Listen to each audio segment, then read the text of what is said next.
도움을 기도합니다. 아멘.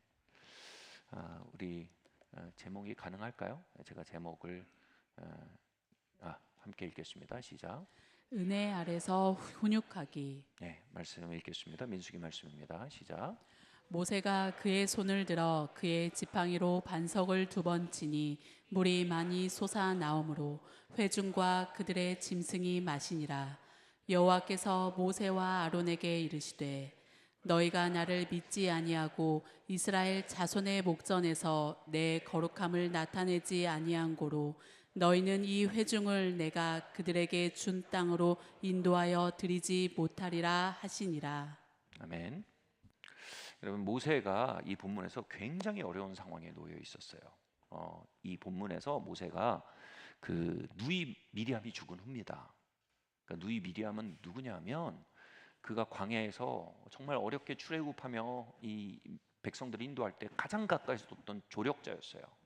동역자였습니다. 그런데 그 상실이 얼마나 컸을까요? 그 상실로 인해 그 내면이 진동이 일어나고 있었을 겁니다. 그리고 이 상황 속에서 그가 쓰는 언어들을 보면 전형적인 리더가 가지는 번아웃 증후군이 나타나고 있어요. 너희가 언제까지, 도대체 하나님 이들을 언제까지요? 이렇게 하면서 그들의 그 계속되는 저항과 불복종에 대해서 지쳐가고 있었습니다. 그런데 이 와중에 이스라엘 민족이 또 한 번 크게 홈런을 칩니다. 물이 없다고 해서 불평을 하는데 그 불평이 도가 넘었어요. 근데 여러분, 우리가 결핍과 고통 속에서 반응하는 방식은요, 우리 심령에 있는 베이직 트러스트, 기본 신뢰의 구조가 어떤지를 드러내줍니다. 여러분, 결핍과 고통 속에서요, 간구하고 신뢰하고 기대할 수 있어요. 기본 신뢰가 있으면요. 근데 기본 신뢰가 없으면요, 결핍이 있고 고통이 있으면요, 싸웁니다. 불신하고 원망합니다. 그래서 이스라엘 민족은요, 오랫동안 애굽에서 종살이 하면서 기본 신뢰가 없는 심령을 가지고 있었어요. 그래서 이 물이 없는 환경, 이런 환경 만나면 그게 그 기본 신뢰가 없는 심령의 밑바닥이 막 드러나는 거예요. 하나님은 그들의 불평 너머에 있는 아주 빈곤한 신뢰의 심령, 망가진 심령을 보고 계셨어요. 여러분, 베이직 트러스트가 회복되려면요, 다른 방법이 없어요. 돌보아지고 사랑받아야 합니다. 그들에게 필요한 건 그 결핍의 시간 속에 그들이 잘못 반응하고 있음에도 하나님이 그 빈통을 보고 그 빈통을 채우기로 결정하시는 결정이 필요했던 것입니다. 바로 돌봄과 신뢰를 공급함으로 그 깨어진 베이직 트러스트의 근간을 치료하시는 게 하나님이 결정하신 방법이었습니다. 그래서 옛다 물 먹어라가 아닙니다. 목마름을 해결하는 단회적 사건이 아니라 필요가 공급되는 사건을 통해 하나님의 그들의 심령을 향한 자비와 돌봄을 계시해야 되는 굉장히 중요한 과제가 베풀어지고 있었어요. 이 과제 앞에서 근데 모세는요, 탈진해 있었고 상실감에 젖어 있었고 지쳐 있었습니다. 하나님께서 말씀하셨어요. 반석에게 명하여 물을 내라, 이렇게. 근데 모세가 그 명령을 듣고 반석을 2번 몽둥이로 칩니다. 막대기로 치면서 이렇게 말해요. 내가 언제까지 너한테 물을 내줘야 되냐? 바로 그들이 덜그럭거리며 결함을 드러낼 때 모세가 그 앞에서 넌덜머리가 나버린 겁니다. 학을 띈 거예요.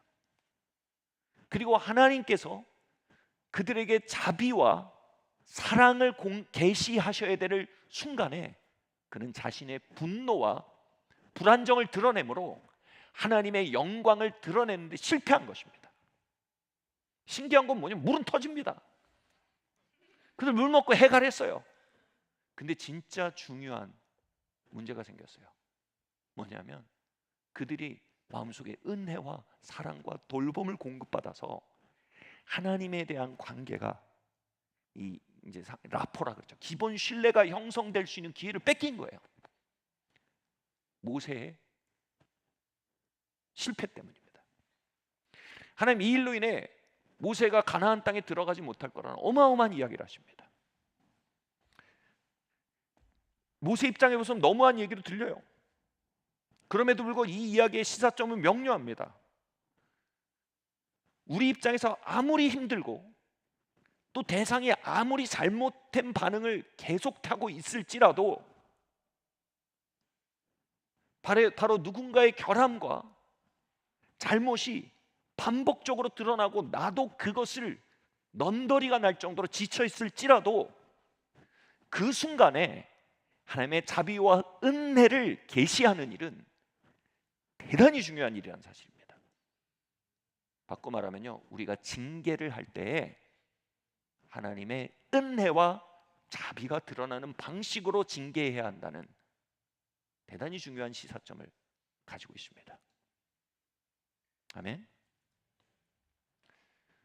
예수님은 우리가 세상의 빛이라고 말씀하셨어요. 그리고 그 다음 구절에 나온 게 뭐예요? 그 빛을 집안에 둘 때 등경 아래 두지 않는다고 했어요. 우리가 세상의 빛이 되어야 한다고 말씀하신 첫 번째 컨텍스트가 어디예요? 어디예요? 네, 집이에요. 집. 우린 먼저 우리 집에서 빛이어야 해요. 아멘. 그리고 우리의 집에서 빛으로 역사하는 굉장히 중요한 방식이 뭐예요? 우리의 집과 가족들이 가지고 있는 결함과 죄와 약함을 다루는 데 있어서 하나님의 성품을 계시해야 합니다.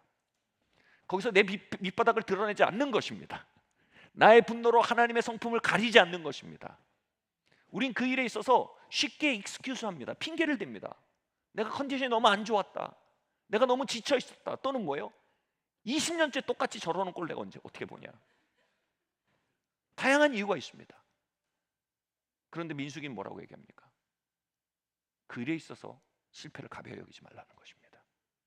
그 일은 생각보다 대단히 중요한 주제라는 것입니다. 다시 말해 은혜로 징계하는 방법입니다. 아멘. 여러분, 내일 어버이날이에요. 우리가 죄송합니다, 어린이날이죠. 우리가 아이들에게 장난감을 사줄 수 있습니다. 놀이동산을 가져갈 수 있습니다. 데려갈 수 있습니다. 근데 어린이날에 줄 수 있는 최고의 선물은 이겁니다. 은혜로 징계하는 문화를 선물해야 합니다. 아멘. 자, 은혜로 징계하는 게 뭘까요? 이게 왜 중요할까요? 은혜로 징계하는 건요, 첫 번째로요, 이것을 함께 읽어볼까요? 시작. 은혜는 존엄을 깨움으로 교정합니다. 아멘.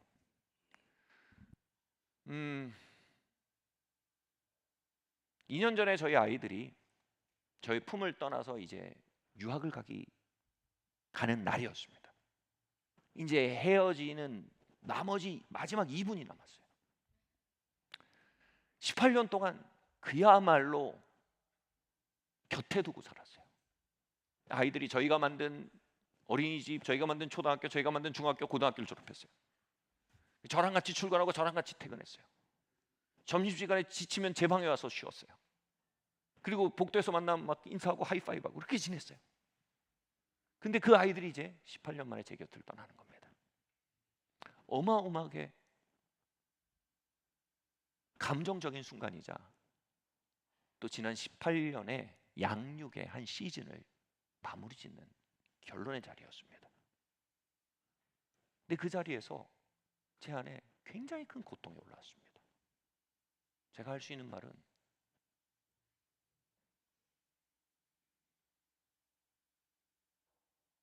내가 너무 미안하다, 내가 너무 미안하다, 내가 너무 미안하다 했습니다.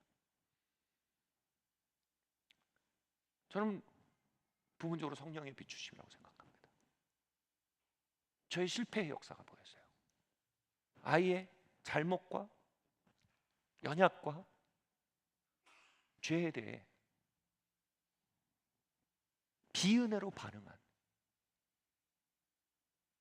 분노와 불안정으로 그 아이가 가장 은혜가 필요한 순간에, 가장 자비가 필요한 순간에 그 아이의 밑바닥과 빈잔이 드러나 하나님의 정작 은혜와 자비가 너무나 공급되어야 될 그 순간으로 선택하신 순간에 제가 분노와 불안정으로 하나님의 가렸음을 보게 된 겁니다.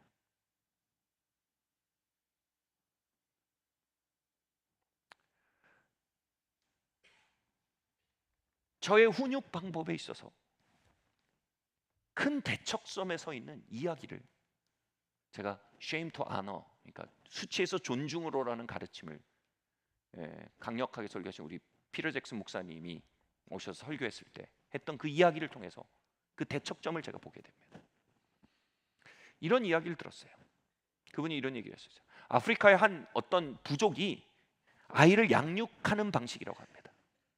이 부족에서는 아기가 태어나면 임신할 때부터 아예 그 부족의 중심에 있는 지혜의 나무 아래 가서 영감을 구하고 그 아이의 형상과 아이에 대한 디자인과 아이가 살아갈 삶과 부르심에 대해서 영감을 구한답니다. 그 아이가 얼마나 아름다운지, 얼마나 놀라운 부르심을 가지고 있는지에 대한 영감을 구하고 그것을 노래로 만든다고 합니다. 그것은 그 아이의 존재에 대한 노래이고 아름다움과 가치에 대한 노래이며 그의 부르심에 대한 노래라고 합니다. 그럼 이 아이가 뱃속에 있을 때 부족이 그 노래를 연습해서 태교성으로 같이 불러준다. 아이가 태어날 때 그 침상을 둘러싸고 그 노래를 불러준다고 합니다. 아이가 생일일 때 그 노래를 온 부족들이 같이 불러준다고 합니다. 그뿐 아니라 이 아이가 부모님을 잃거나 큰 실패를 경험하여 삶의 낙심을 경험할 때 온 부족들은 그 아이에게 그 노래를 불러준다고 합니다. 얘야, 너는 이런 아이야. 얘야, 너는 이렇게 지어진 아이야. 얘야, 너는 이렇게 아름다운 아이야. 그리고 가장 인상적인 것은 이것입니다. 이 아이가 도둑질을 하거나 누구를 때리거나 커서 잘못된 길로 접어들 때 온 부족은 이 아이를 가운데 놓고 그 노래를 불러준다고 합니다.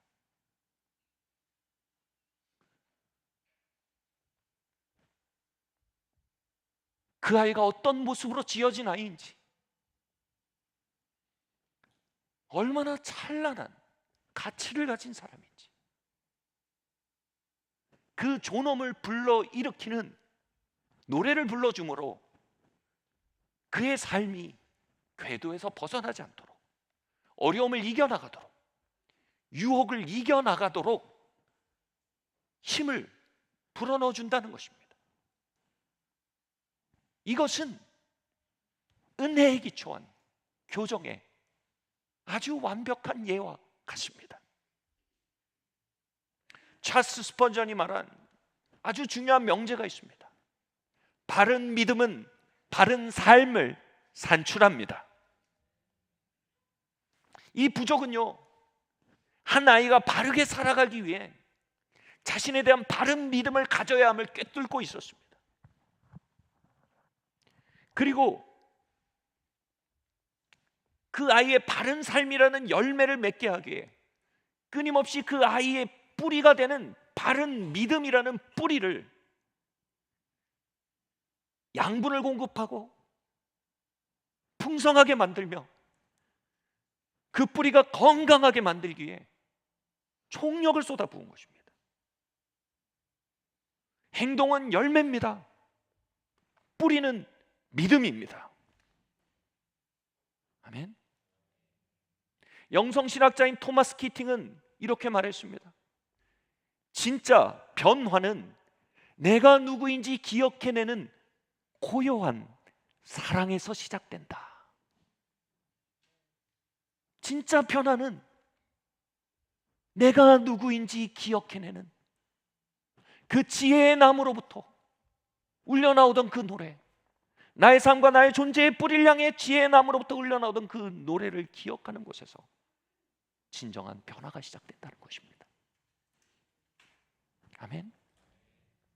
그 조용한 사랑의 노래가, 고요한 사랑의 노래가 진정한 변화의 뿌리임을 우린 믿어야 합니다. 이것을 믿는 것은요, 복음이 진리임을 믿는 것과 같은 맥락에 있습니다. 복음은 세상의 빛입니다. 그 세상의 빛인 복음을 우리의 가정에 비추는 것과 같은 맥락에 있습니다. 진정 우리 아이들이 누구인지 기억하게 하는 조용한 사랑, 진정 나의 남편이 누구인지 기억하게 하는 조용한 사랑, 진정 나의 아내가 누구인지 기억하게 하는 조용한 사랑, 예수 그리스도께서 핏값 주고 사신 사람이며 하나님의 아들과 딸로 받아들인 사람이며 하나님의 권속, 하나님의 가족이 된 사람이며 하나님이 선한 일을 위해 재창조한 사람이며 하나님이 태초부터 선택하신 사람이며 하나님의 성전으로 구별하여 하나님의 성령을 그 안에 부으신 사람이며, 아멘. 그의 하루하루를 책에 기록할 정도로 그의 머리카락을 세사 하나님의 그를 향해 놀라운 계획을 가지고 계신 그 사람임을 기억하게 하는 것, 그 조용한 노래를 부르는 것, 그것이 우리의 복음을 등경 말 아래 두어 우리의 가정을 흑암하게 흑암 속에 가두지 않는 방법이라는 것입니다. 여러분, 복음을 믿으십니까? 아멘. 그 복음이 여러분의 가정에 비추게 되는 것은 사형리를 들고 그들에게 복음을 읽어나가는 방법만은 아니라는 것입니다. 그것을 해야 할 것입니다. 그 일에 주저하지 않아야 할 것입니다. 그러나 가장 결정적인 영적인 앰모스피어, 영적인 기후를 만드는 일, 여러분, 기본적으로 방에 불이 켜져야 사형리가 읽힐 거 아닙니까? 사형리를 들이대도 집에 불이 안 켜져 있으면 읽어지질 않는 거예요. 그 빛이 뭐라고요? 그 조용한 사랑의 노래가 우리를 통해서 흘러나가기 시작해야 합니다. 아멘.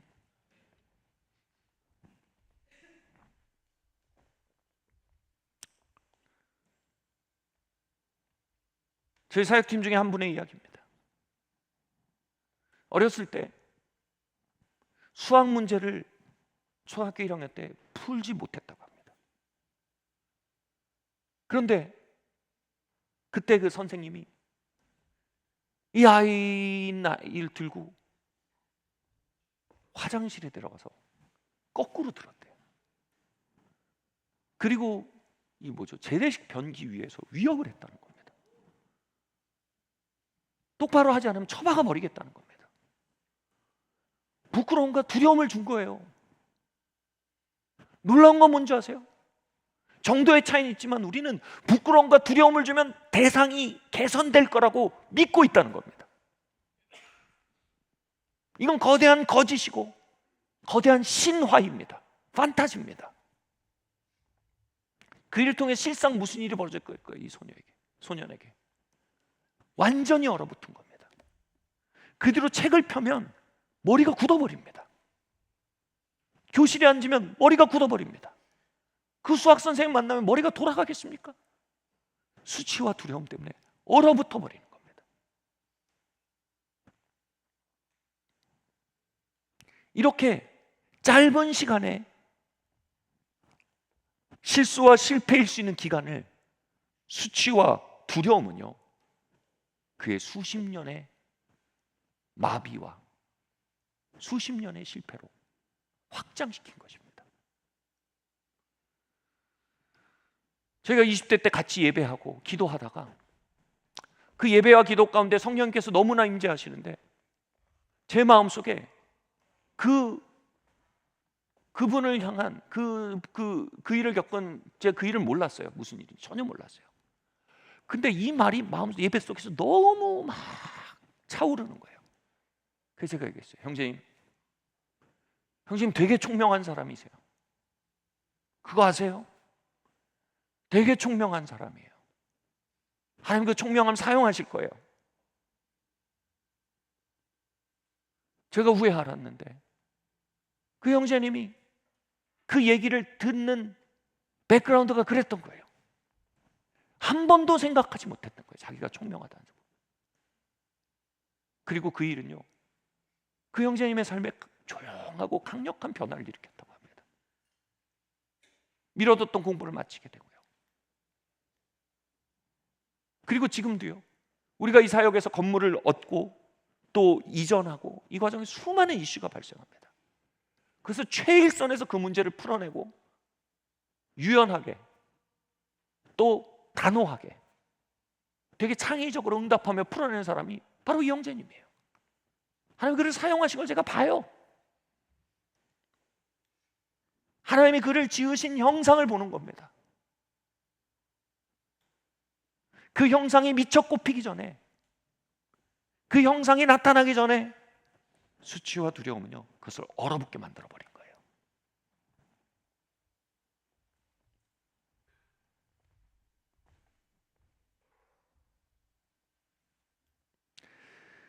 우리가 그 얘기를 듣고 놀랄 수 있지만, 정도의 차이는 있지만 우리 모두는 그런 문화 안에 살아왔습니다. 우린 그 물을 마시며 살아왔습니다. 그리고 우리가 그 물을 마시고 그 문화 안에 살았기에 우린 그 물을 우리 아이들에게 공급합니다. 그들의 삶이 나아질 거라 믿으며, 그들이 개선될 것이라 믿으며. 부끄럽지? 부끄러우면 똑바로 해. 무섭지? 무서우면 좀 낮게 행동해.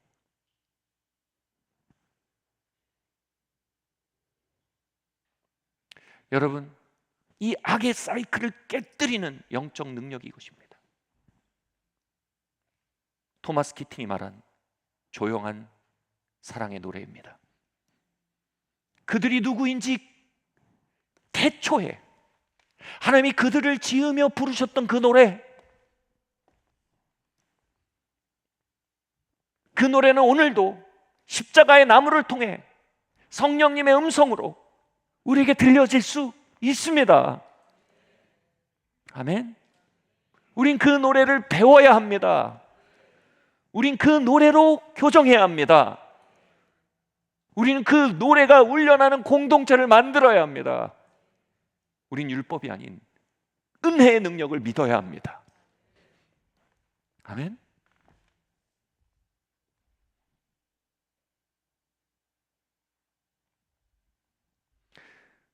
여러분, 암 환자가 있다고 합시다.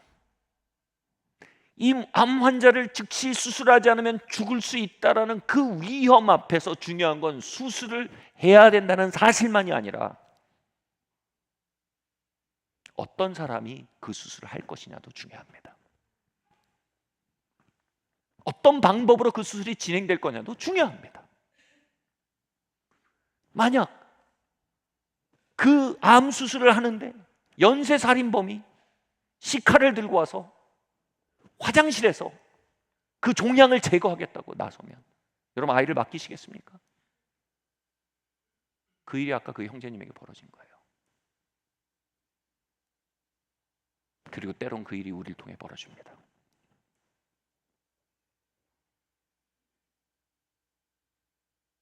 그 일이 민수기의 모세를 통해 이스라엘 민족에게 벌어진 겁니다.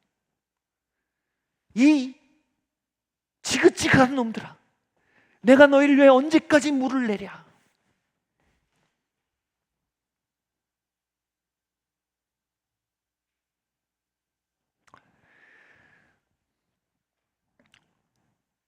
하나님의 사람과 대화를 하고 있었습니다. 정말 마치 진짜 성자 같은 영적인 성숙도를 가진 하나님의 사람이었습니다. 광범위한 전 세계적인 영향력을 가지고 신뢰를 얻고 있는 사람이었어요.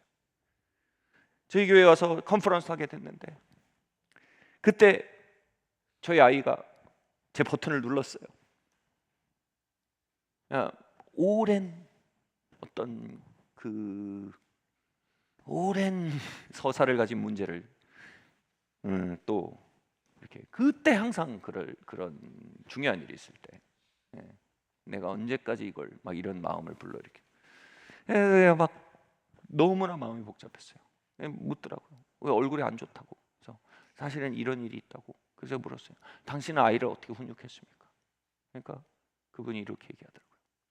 저도 젊었을 때는 많이 실수했습니다.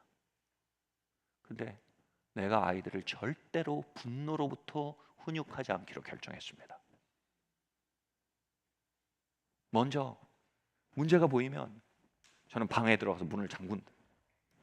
언제까지? 자신의 불안과 분노가 지나가기까지요. 그리고 다시 성령님의 음성이 들릴 때까지요. 오늘 문맥에선 그 고요한 사랑의 노래가 들리기까지요. 그 아이를 향한. 그리고 나아가서 말합니다. 얘야, 넌 이거보다 훨씬 더 훌륭한 아이지 않니? 얘야, 넌 이 누추한 패턴을 계속하기엔 너무 아름다운 사람이지 않니? 그 아이의 존엄을 깨워 그 존엄으로 하여금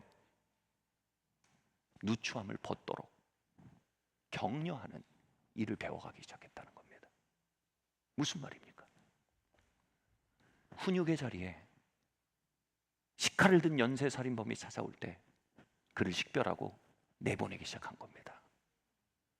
그 자리에 진정한 의사이신 은혜의 주님을 초청하는 법을 배운 것입니다. 수술의 자리에 성령님의 역사가 신방하도록 하는 그 과정을 배운 것입니다. 우리 모두 이것을 배워가야 합니다. 아멘. 누군가의 죄가 드러나고 연약이 드러나는 일은 여러분 가정에서 피할 수 없는 현장입니다. 누군가의 죄와 연약이 드러난다는 것은 여러분 수술 때 그 사람의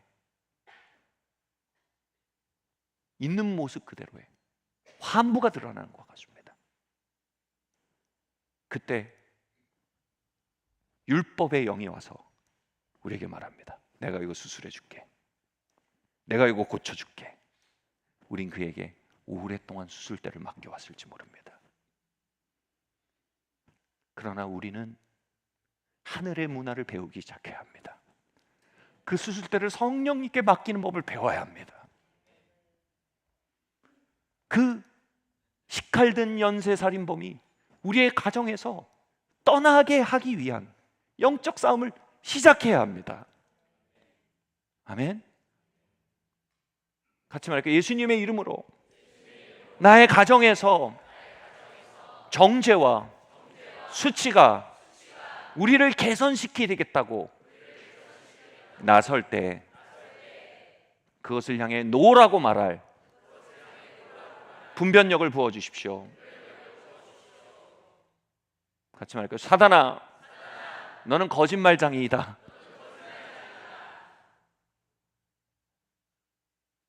사단아, 너는 파괴자이다. 너는 거짓말로 우리를 파괴하고 우리를 어둡게 했다. 예수님, 당신의 은혜와 존엄으로 우리를 가르쳐 주십시오. 아멘. 그렇게 우리 십자가의 나무로부터 성령의 음성을 길어내어 우리의 가정에 그 노래를 부름으로 그들의 뿌리를 풍성케 하여 바른 열매가 맺히도록 돕는 영향력이 저 여러분의 회복되길 예수님으로 축원합니다. 모세의 실패가 우리에게서 끊어져 나갈 예수님으로 축원합니다. 아멘. 두 번째로요. 같이 한번 읽어볼까요? 시작.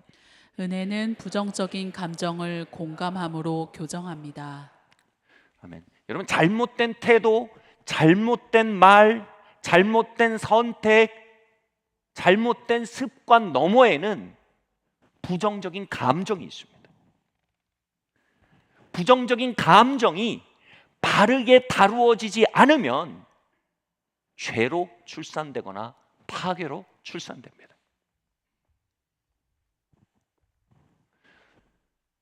외로움이란 부정적인 감정은요, 바르게 다루어지지 않으면 정욕과 중독적인 습관의 연료가 됩니다.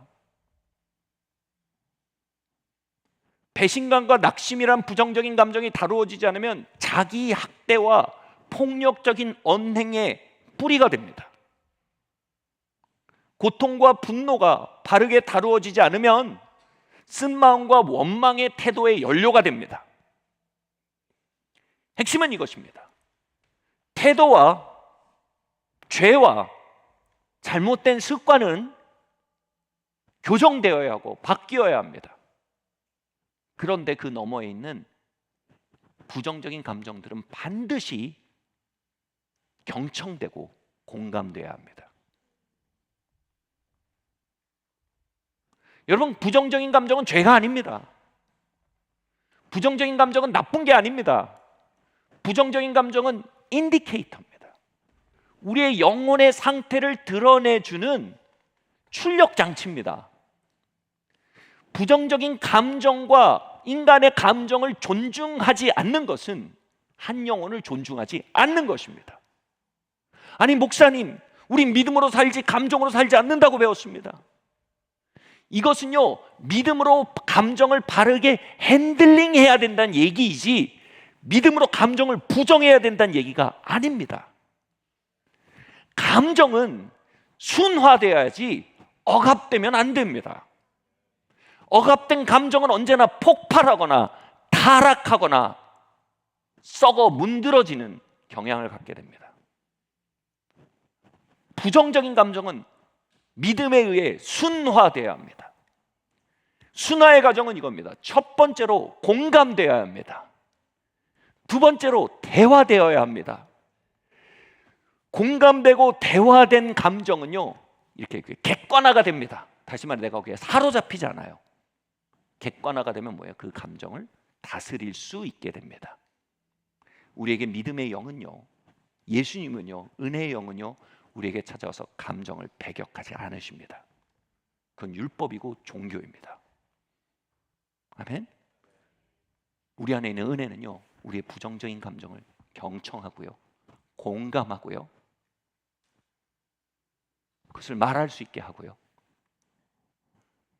그것이 객관화되게 하고 그것을 통해 그것을 바르게 통제할 수 있는 순화의 자리로 데려갑니다. 아멘.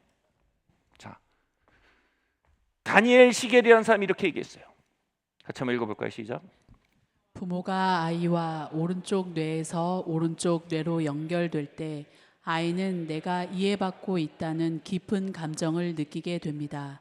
그리고 그 정서적 연결을 통해 아이는 자기 내면을 인식하고 조절하는 능력을 키우기 시작합니다. 아멘. 아이가 예를 들어서 집에 와서 친구들과 있었던 얘기를 합니다. 아빠, 세상에 얘가 뒤를 돌아다니면서 나한테 이렇게 후욕을 하고 이러고 있었어. 그럼 우리의 반응이 어떻게 합니까? 용서해. 병살탑니다. 설교는 최악의 대화 방법입니다. 설교자로서 말합니다. 정말 화가 나겠구나. 배신감을 느끼겠네. 공감해야 합니다. 누군가 자신의 부정적인 감정을 공감하면요, 그 부정적인 감정의 압력이 떨어집니다. 그리고 점점 그것을 스스로 조절할 수 있는 힘이 생깁니다. 가정은 부정적인 감정이 이야기될 수 있는 곳이어야 합니다. 부정적인 감정이 경청돼야 합니다. 순화될 수 있는 곳이어야 합니다. 그러지 못하면 포르노가 그 일을 해줍니다. 그러지 않으면 연속극이 그 일을 해줍니다. 그러지 않으면 백화점이 그 일을 해줍니다. 그러지 않으면 술집이 그 일을 해줍니다. 가정에 해줄 일을 그들이 하면 최악의 결과가 나타나기 시작합니다. 아멘.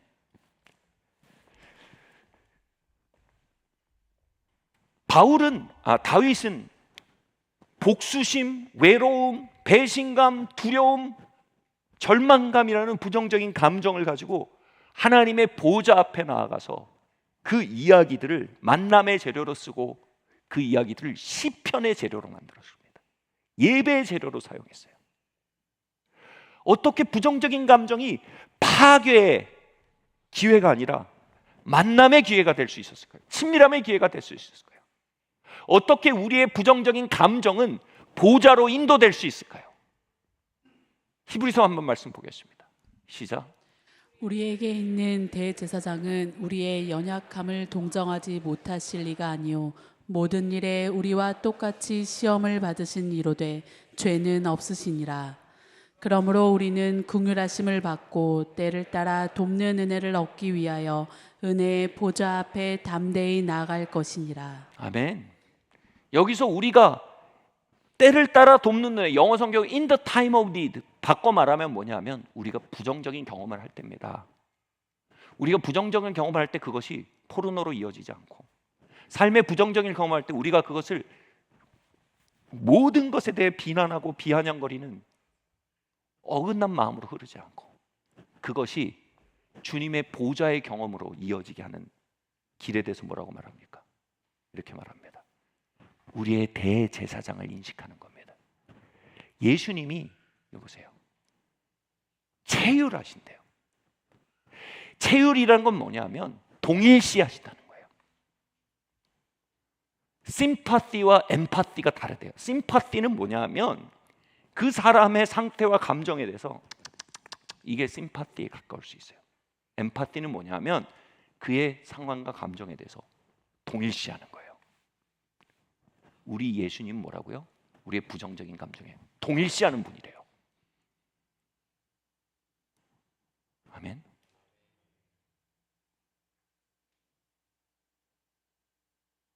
우리의 외로움을 자기의 것으로 느낄 줄 아는 분이세요.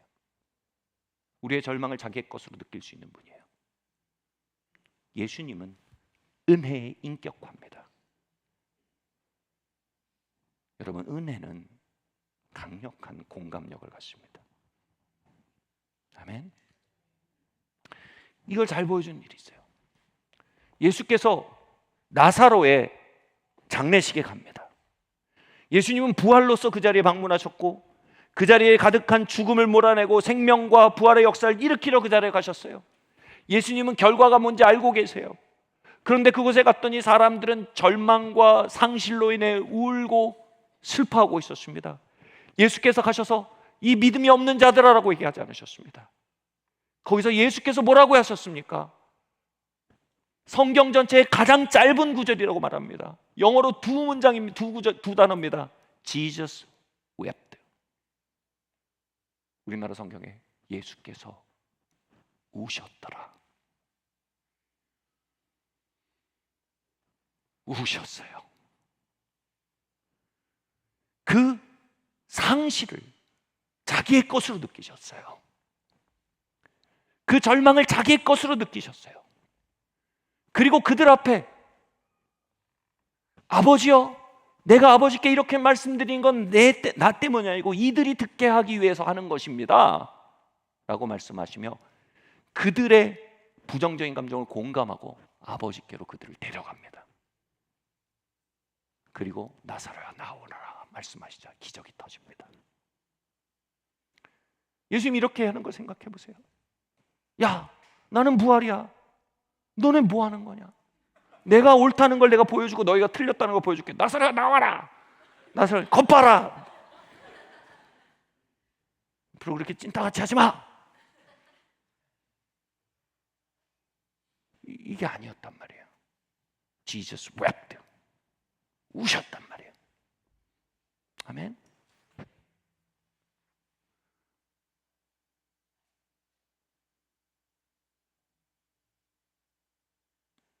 예수께서 만드신 제자 공동체는요, 온갖 충동적이고 성숙하지 않고 또 유혹에 아주 약한 사람들이 모여 12사도로 일어날 수 있는 거대한 성장의 인큐베이터였습니다. 그리고 그 성장의 인큐베이터는 언제나 강력한 공감의 문화, 공감의 영적 기후 안에서만 생겨질 수 있습니다. 다시 말해 부정적인 감정이 드러날 수 있고 나누어질 수 있고 객관화될 수 있고 순화될 수 있는 그 문화와 영적 기후가 예수님의 제자 공동체가 가졌던 영적 기후였음을 우리는 성경을 통해 알 수 있습니다. 그 증거가 뭡니까? 예수께서 겟셋마네를 오르실 때, 십자가를 오르실 때 겟셋마네에서 기도하십니다. 이렇게 기도하신 걸 사복음서에서 다 적었어요. 제자들 앞에 이렇게 기도하셨어요.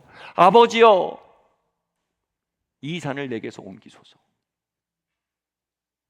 이 말이 뭐예요? 아버지, 나 죽기 싫어요. 나 배신당하는 거 싫어요. 나 십자가에 못 박히고 싶지 않아요. 땀이 피가 되도록 기도하셨다는 건 모세혈관이 다 터진 극한의 스트레스 상황을 말합니다. 사복음서를 기록한 제자들 앞에 그분의 부정적인 감정이 낱낱이 다 드러났어요. 그리고 예수님이 이렇게 말씀하지 않았어요. 얘들아, 이건 좀 오프 더 레코드, 기록하지 마라, 어디 가서 말하지 마라, 다 하고 다 기록하게 하셨어요. 한술 더 떠서 뭐라 그런지 아세요? 제자들에게 말씀하십니다. 얘들아, 내가 근심하여 죽게 되었으니 나와 함께 깨어 기도해 줄 수 있겠냐?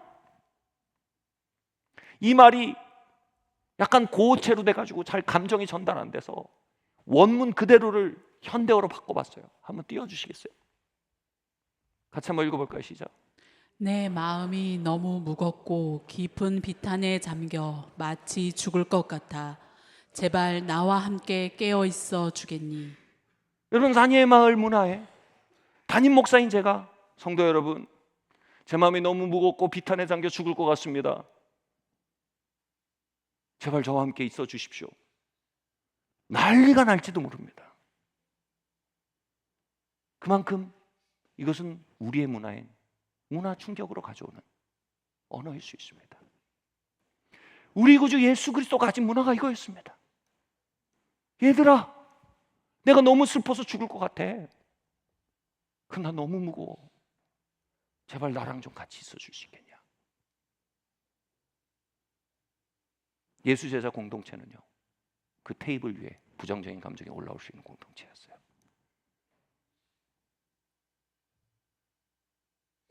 그게 공감되는 공동체였어요. 그것이 단죄되지 않는 공동체였어요. 그것이 존중되고 받아들여지는 공동체였어요. 그 부정적인 감정이 받아들여지므로 그 영혼이 받아들여지는 공동체였어요. 그리고 그렇게 받아들여지면 일어나는 어마어마한 순화 기능이 그들로 하여금 그들의 사명을 향해, 그들이 마땅히 걸어야 할 길을 향해 그들을 인도할 수 있는 놀라운 치료의 공동체였어요.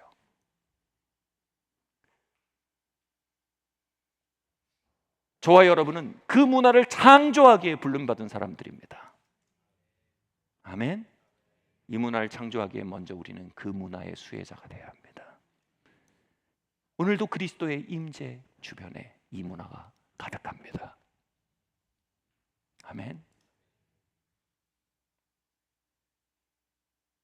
세상 문화에서 부정적인 감정은 열등한 것이요, 단죄되는 것이요, 종교적인 문화에서 그것은 반미듬적인 것입니다. 그러나 하늘의 문화, 은혜의 문화 아래 부정적인 감정은 품어지고 받아들여지고 바르게 처리되기 위해 인내되어지는 어떤 대상인 것입니다. 아멘. 여러분, 요즘 잘 살고 계십니까? 요즘 어떠십니까? 요즘 직장 생활 편안하십니까? 40대 중반을 걷는 여러분들, 삶의 변화가 편안하십니까? 갑자기 60대, 70대가 되어버린 느낌을 가지신 분들, 어떤 마음이십니까?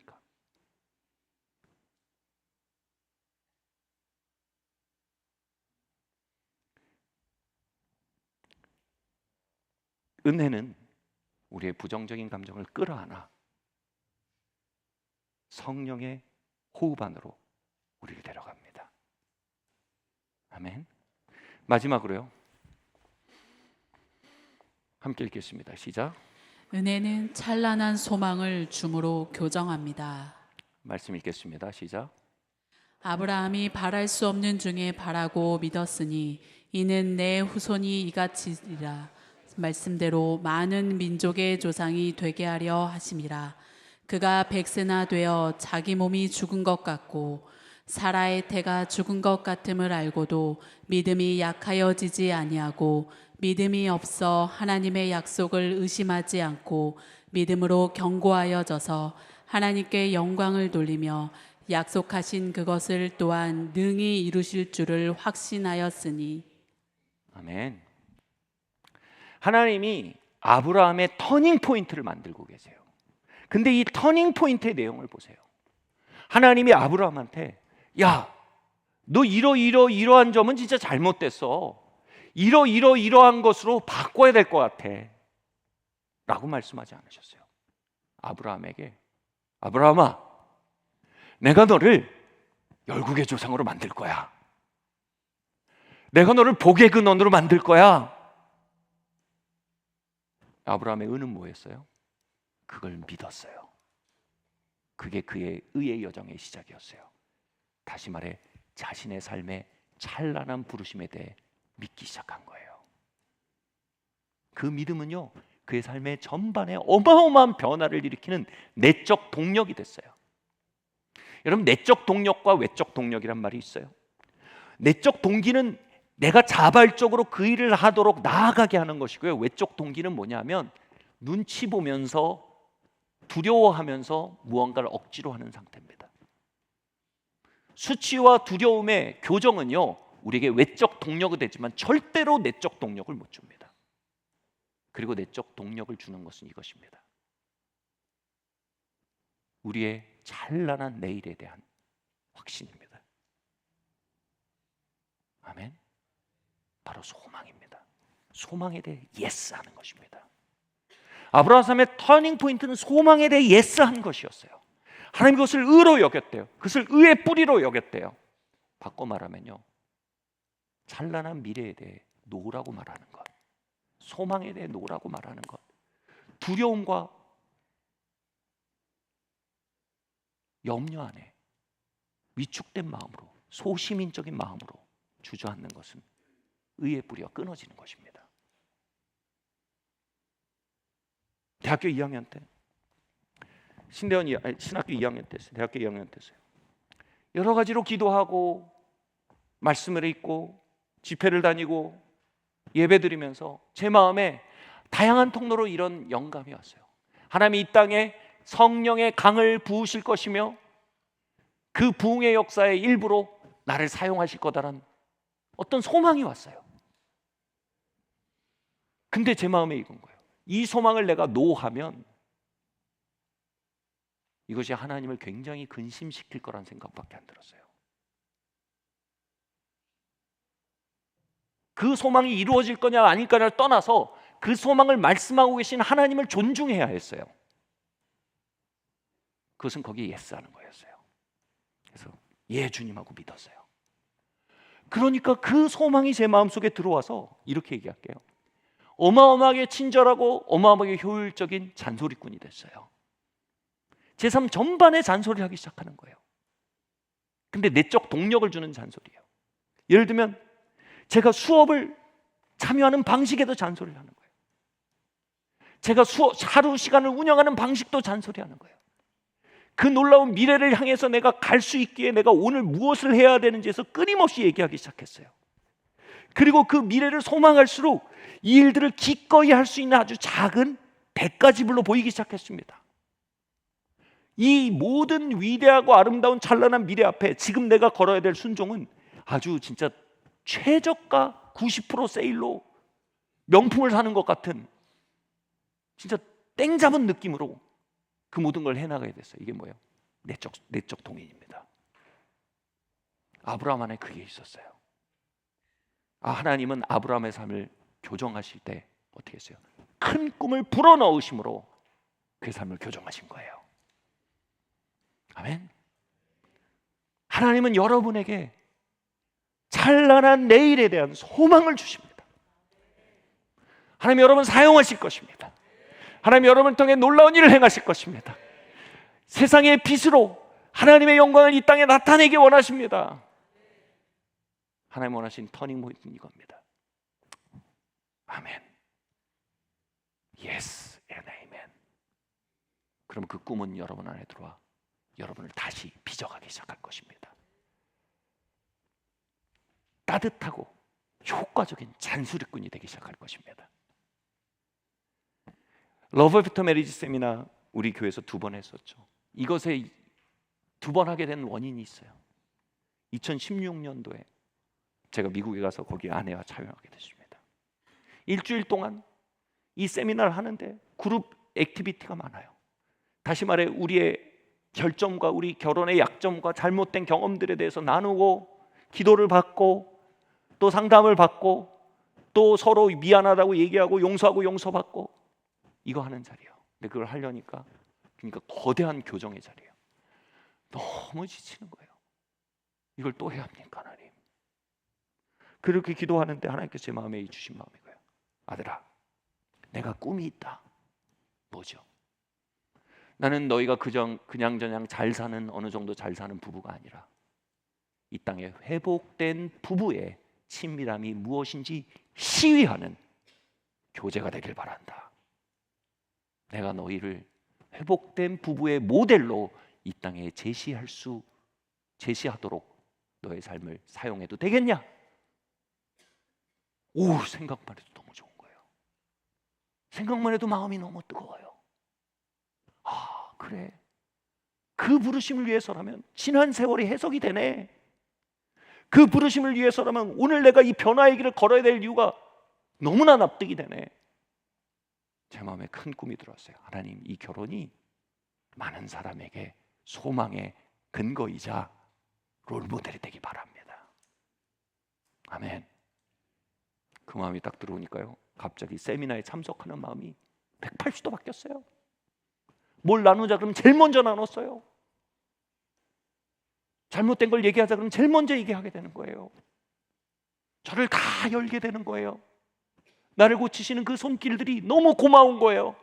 꿈이 크면 오늘의 교정이 고마운 거예요.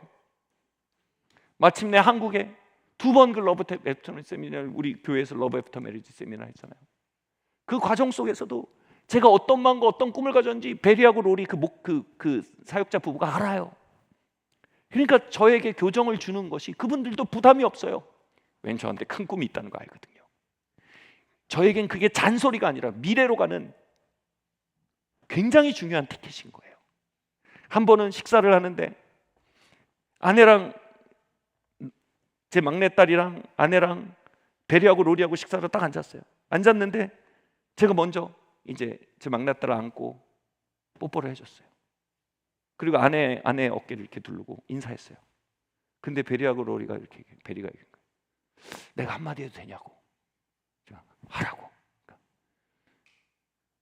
왜 아내에게 먼저 키스하지 않냐는 거예요. 왜 아내에게 먼저 포옹하지 않냐는 거예요. 그 얘기를 들으면 뭐 이런 것까지 잔소리를 하나. 뭐 내가 쉬운가? 뭐 이런 얘기까지 하나. 내가 누구한테 먼저 키스를 하든. 근데 생각해 보니까 그게 질서고 맞는 얘기예요. 그리고 이건 우리의 친밀함을 증대시킬 뿐 아니라 두 번째로 아이에게 굉장히 중요한 안정감을 주는 일이에요. 그래서 이 말 맞다. 그래서 지금도 집에 들어와서 그렇게 하려고 해요. 여러분, 꿈이 크면요, 교정은 기회고 축복입니다. 아멘. 꿈이 없고 꿈에 대한 믿음이 없으면 오늘 내 삶에 찾아오는 교정은 다 잔소리고 다 귀찮은 소리고 다 자존심 상하는 소리입니다. 사랑하는 성도 여러분, 은혜는 우리에게 큰 소망을 제시하십니다. 그리고 그 소망에 대해 우리가 예스하기를 원하십니다. 가데스 바네에서 이스라엘 민족이 적과 꿀이 흐르는 땅에 대한 소망과 제사장 국가가 되어 하나님을 이 땅에 나타내는 국가가 될 거라는 그 소망을 내려놓게 되었을 때 그들은 그들의 출애굽의 시간에 대해서 환멸을 느끼게 됐고, 가데스 바네에서 가나안을 향해 나아가는 그 자리가 멸망의 시간으로 보이게 됐고, 그 자리까지 자신을 인도하신 하나님이 믿을 수 없는 분으로 보이기 시작했습니다. 소망에 노하면 모든 게 무너집니다. 여러분의 삶의 가데스 바네에서 소망을 향해 다시 아멘하시길 예수의 이름으로 축원합니다. 믿을 수 없는 중에 믿는 자가 되시길 예수의 이름으로 축원합니다. 그 소망이 와서 다시 여러분을 일으키고 다시 여러분의 발걸음을 가리키고 그 소망이 와서 여러분의 삶에 대해 말할 수 있도록, 교정할 수 있도록 허락하시길 예수의 이름으로 축원합니다. 그리고 우리가 그 소망을 불어나오고 깨닫게 하고 믿게 함으로 우리 아이들을 교정하는 하나님의 방식을 배워가기 예수님으로 축원합니다. 그들이 믿을 수 없는 때 우리가 그들의 찬란한 미래를 대신 믿기 바랍니다. 아멘. 여러분, 아내의 미래를 믿어주세요. 남편의 미래를 믿어주세요. 이 인간 정말 이렇게 쓸모없게 살더니 이 인간 이렇게 쓸모없게 갈 거야 라는 불안과 두려움에서 여러분 얘기하면 얘기할수록요, 그의 영은 죽을 겁니다. 하나님이 그를 향해 계신 꿈에 대해 귀를 기울이시기 바랍니다. 그것을 대언해 주시기 바랍니다. 그들을 대신에 그것을 믿기 바랍니다. 그리고 그 소망찬 눈빛과 목소리로 그들에게 다가가길 바랍니다. 난 너를 향한 부르심을 믿어. 난 네 역사신 하나님을 믿어. 그래서 난 너무나 기대가 돼. 아멘. 그렇게 우리가 우리의 가정에 복음의 빛을, 은혜를 등경 아래 두지 않고, 말 아래 두지 않고 등경 위에 올리기 시작할 때 우리의 집에 은혜의 빛이 비출 것입니다. 아멘. 우리 자리에서 일어나시기 바랍니다.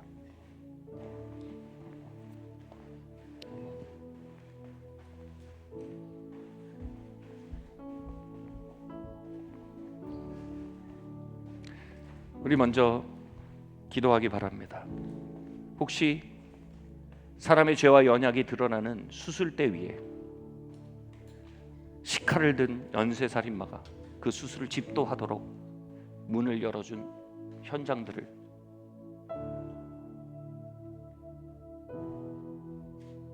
기억하십니까?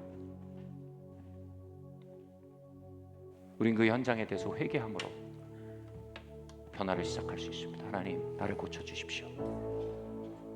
그들에 대한 수술보다 더 중요한 건 주님, 나 자신의 마음이 치료되어야겠습니다.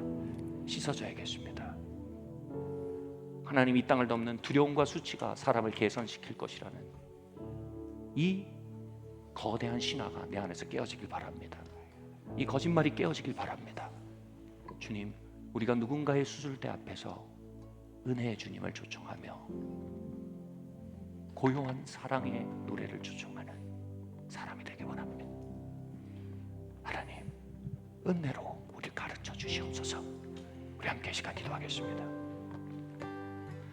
할렐루야. 주님, 이 시간 기도합니다.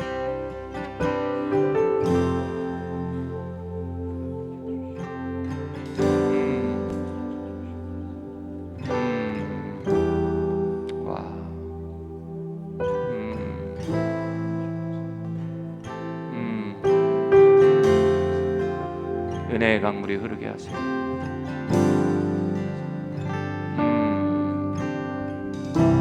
할렐루야. 주님 찬양합니다. 할렐루야. 주님 찬양합니다. 주님 부어주세요.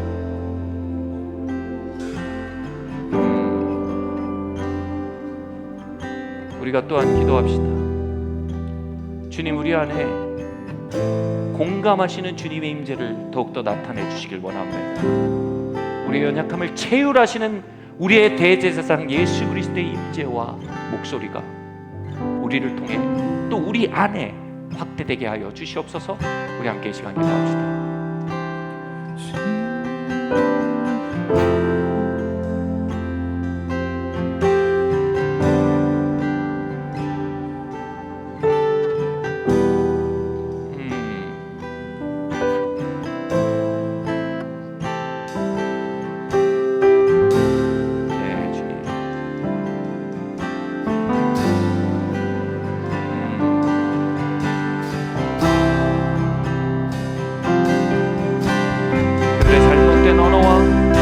넘어 있는 곪아가는 부정적인 감정들에 대한 주님 출구가 열려지게 하여 주십시오. 그리고 우리가 그 출구에 하나가 되기 원합니다. 주님, 역사하여 주시옵소서. 하나님께서 여러분에게 주신 약속들이 있습니까? 여러분에게 주신 찬란한 미래에 대한 소망들이 있습니까? 하나님의 역사에 대한 소망들이 있습니까? 믿을 수 없는 중에 믿고 바랄 수 없는 중에 바라는 것이 아브라함의 의의 근원이었습니다. 하나님 믿습니다. 하나님, 우리 안에 하나님 아름다운 부르심과 찬란한 부르심에 대한 믿음을 회복시킴으로 우리의 삶이 교정되어가는 그 은혜 은혜의 목소리가 증가되게 하여 주시옵소서. 우리 함께 이 시간 기도하고 나가겠습니다. 하나님, 우리의 과거를 향한 소망이 회복되게 하여 주시옵소서. 우리의 부부를 향한 소망이 말할 수 없게 바라고 믿기로 결정합니다. 우리의 자녀에 대한 소망이 회복되게 하시옵소서.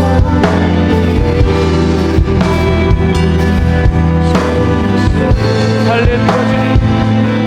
주님, 말할 수 없는 중에 바라고 믿을 수 없는 중에 믿는 그 주님의 믿음의 영의 경책이 우리 가운데 임하게 하시옵소서. 주님의 나라와 은혜의 지배를 구합시다.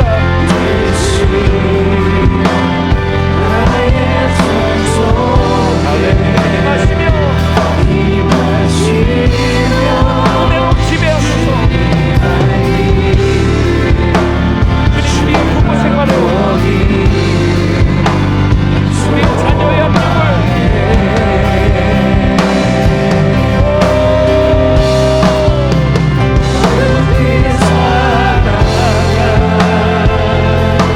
주의 경책에 지배하소서.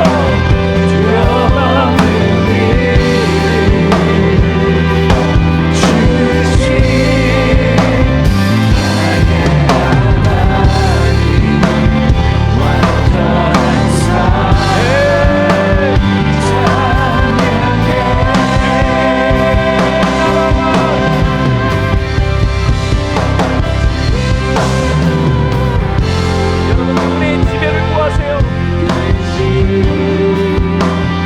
은혜는 우리가 아닙니다. 예수님의 임재입니다. 은혜의 주여, 이 가문에 임재하시고 이 교회에 임재하시고 은혜의 주여,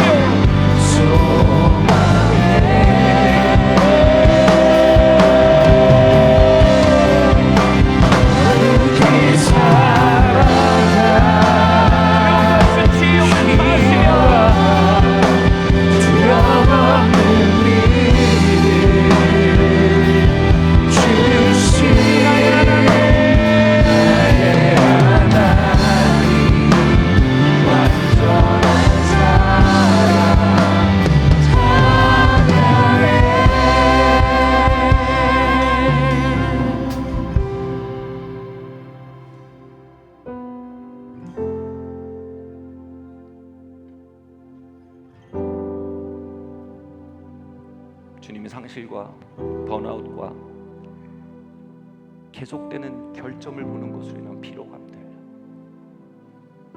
그 안에 섰던 모세의 심령이 우리의 심령입니다. 주님, 우린 모세같이 서로에 대해, 남편에 대해, 아내에 대해 민수기의 모세같이 우리의 자녀들에게, 민수기의 모세처럼 우리의 육신의 부모님에게 피로감과 낙심을, 그로 인한 불안과 분노를 가지고 있을지 모릅니다. 우리 기도합시다. 하나님, 이 갈라진 강바닥에 은혜의 주님을 초대합니다. 은혜의 강물을 초대합니다. 주님, 그 조용한 사랑의 노래로 강림하여 주시옵소서. 그 공감의 친밀함으로 강림하여 주시옵소서. 그 아름다운 내일을 향한 찬란한 소망으로 강림하여 주시옵소서. 그 은혜의 강물을 구하며 우리 마지막으로 함께 기도하고 나갑시다. 할렐루야. 주님, 민수기의 모세와 같이 주님, 나의 마음이 강바닥처럼 갈라져 있고 은혜의 통로가 되기보다는 분노와 불안의 밑바닥을 드러내는 자리에 있음을 고백합니다. 주여, 이것이 우리의 죄이며 우리의 연약임을 고백합니다. 주님의 은혜를 부어주시옵소서. 주님의 은혜를 부어주시옵소서. 주님의 은혜를 이 시간 부어주시고 주님의 은혜의 통로가 되게 하여 주시옵소서. 사랑이신 주님, 이 시간 우리의 마른 강바닥을 가지고 주님께 나아갑니다. 우리의 강바닥은 말랐지만 당신의 은혜의 통로가 되기를 원하는 소망이 있습니다. 주님, 우리 각 사람 위에 이 시간 은혜의 담비로 임하여 주시기를 원합니다. 수술대에 누운 환자처럼 죄와 연약과 실패가 드러나고 있는 우리의 가족들과 우리의 지인들 안에 은혜의 빛이 흘러나가는 통로일 수 있도록 하나님 우리를 가르쳐 주시옵소서. 그 은혜로 먼저 우리를 덮어 주시옵소서. 받지 않으면 줄 수 없사오니 주님 넘치게 부어 주시옵소서. 예수님 이름으로 기도합니다. 이 시간 준비하신 봉헌